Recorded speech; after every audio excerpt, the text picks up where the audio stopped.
I'm Woody Hanstein, and I'm going to be reading from my Harbormaster thriller, The Harbormaster's Wife, published by Littoral Books.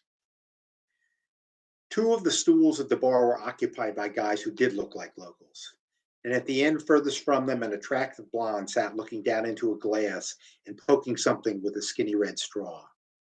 I sat down in the middle of the bar and waited for the bartender to stop rubbing a pink rag around on the bar down by the pretty blonde.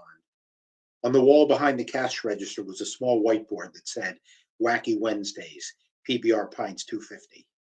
I ordered one when the bartender finally made his way down to me. The bartender came back with my beer and set it down on a fresh coaster.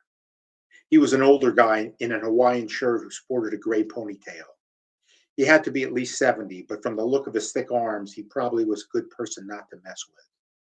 On one of his meaty forearms was a tattoo of a ship's anchor surrounded by the words, "Pray for Day." I had been through a few stormy nights on board small boats, and I appreciated the sentiment. "You got a boat up here in the cove?" the bartender asked, more to be polite, it seemed to me, than out of curiosity. "She's in the one down south. I just sailed in this afternoon." "It's nice down there. Better protected, and you won't go broke paying the rates they charge up here.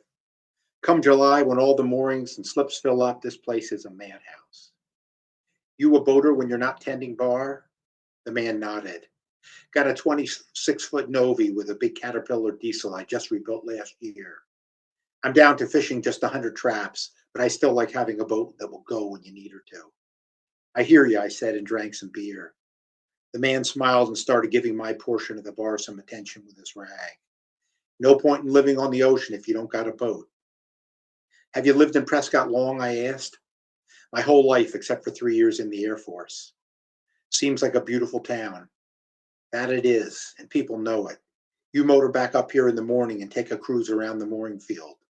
You'll see boats from all over, and not just the U.S. either. Can I ask you a question?" "I'm here till 1. This is just hypothetical now, but how crazy would a guy have to be thinking about taking the town's harbormaster job?"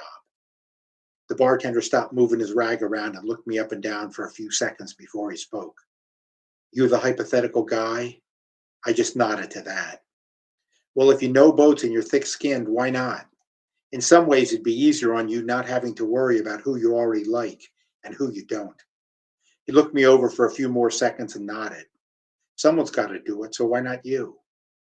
"What was the last guy like?" "Joey Marks," he said, and he paused for a minute before he went on.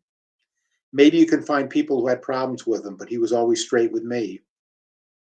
"Well, he did it for 10 years. Most people must have thought he was okay." The pretty blonde at the far end of the bar stood up and walked toward us. She slid a $10 bill across the bar to the bartender and said, "Thanks, Sonny." And then she walked away. I tried not to be obvious about it, but I watched her walk all the way to the door. She had nice legs and was wearing a summery dress that was tight in all the right places. The bartender looked at me and laughed. "What were we talking about?" he said. "The last harbormaster. I imagine there's a lot of work waiting for the next one." "Yeah, Joey's term did end abruptly." "Was his death unexpected?" The bartender looked at me and his eyes narrowed. "You don't know?" "Know what?" "Joey Marks was murdered." Thank you.